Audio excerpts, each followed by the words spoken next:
Good day everyone. Today I will be talking about the culture, the meaning of culture, the characteristic of culture, and the function of culture. So first, we need to discuss what is culture. So culture derives from a French term which in turn derives from the Latin colere, which means to tend to the earth and grow, or cultivation and nurture. Culture is a system of shared beliefs, values, customs, behaviors, and artifacts that are members of society use to cope with their world and with one another, and that are transmitted from generation to generation through learning. Next, characteristics of culture.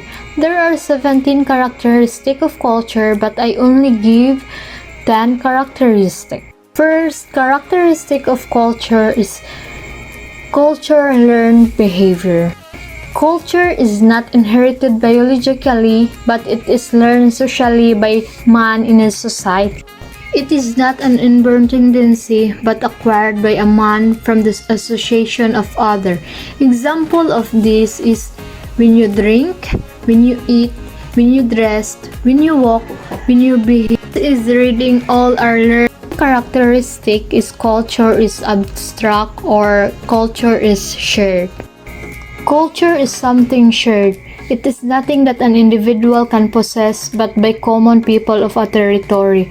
For example, customs, traditions, values, beliefs are all shared by man in a social situation.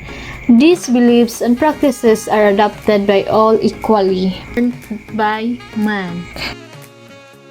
Third one is culture includes attitudes, values, and knowledge. There is a widespread error in the thinking of many people who tend to regard the ideas, attitudes, and notions they have as their own. It is easy to overestimate the uniqueness of one's own attitudes and ideas. So, example of this is suppose you are a Catholic and the other person a Protestant. Fourth one is culture is a way of life. Culture means simply the way of life of a people or their design for living. A culture is a historical derived system of explicit and implicit designs for living, which tends to be shared by all the specially designed members of a group. The fifth one is culture is shared by the members of society. The patterns of learned behavior and the results of behavior are possessed not by one or a few persons, but usually by a large proportion. Many millions of persons share such behavior patterns as Christianity, the use of automobiles, or the English language. Persons may share some part of a culture unequally. For example, as Americans, though the Christian religion, to some persons, Christianity is all the important, predominating idea in life. To others, it is least preoccupying or important, and to still others, it is of marginal significance. Next, culture embodies the ideas and norms of a group. It is a sum total of ideal patterns and norms of behavior of a group. Culture consists of the intellectual, artistic, and social ideas and institutions which the members of the society profess and to which they strive to conform. Next one is culture is continually changing. Culture is changing. It remains changing but not static. Culture process undergoes changes, but with different speeds from society to society and generation to generation. 1. Culture is dynamic. Simple means that cultures interacts and change. Next one is culture is gratifying. It is gratifying and provide all the opportunities for needs and desire for satisfaction. Our needs like food, shelter, clothing, and desire like status, fame, money are all the examples which are fulfilled according to the cultural ways. In fact, it is defined as a process through which human beings satisfy their needs. The last one, Culture varies from society to society. Every society has its own culture and ways of behaving. It is not uniform everywhere but occurs differently in various societies. Every culture is unique and itself is a specific society. For example, values, customs, traditions, ideologies, religion, belief, practices are not similarly but different in every society. However, the ways of eating, drinking, speaking, greeting, dressing, etc. are different from one social situation to another. The last topic, functions of culture. First function of culture. Culture defines situation. Each culture has many settled cues which define each situation. It reveals whether one should prepare to fight, run, laugh, or make laugh. The second function is culture defines attitudes, values, and goals.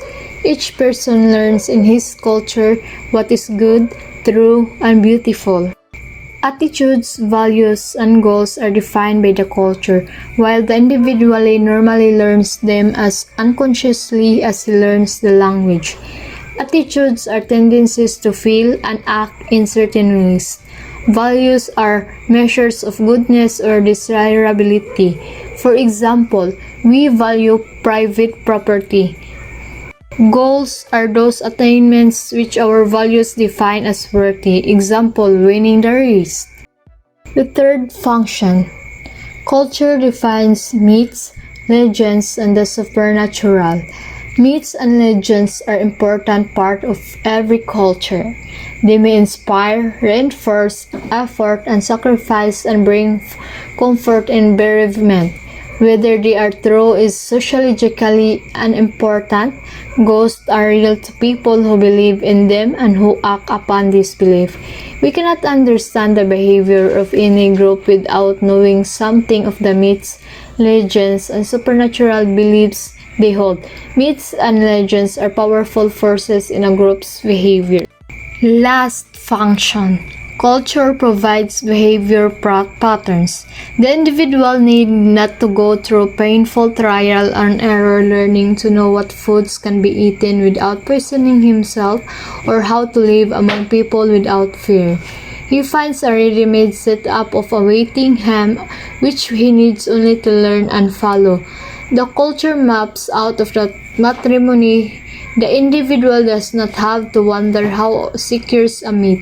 He knows the procedure defined by his culture. So, the next topic, culture and society. So, let's define what is culture and what is the difference between culture and society. So, culture represents the beliefs and practices of a group, while society represents the people who share those beliefs and practices.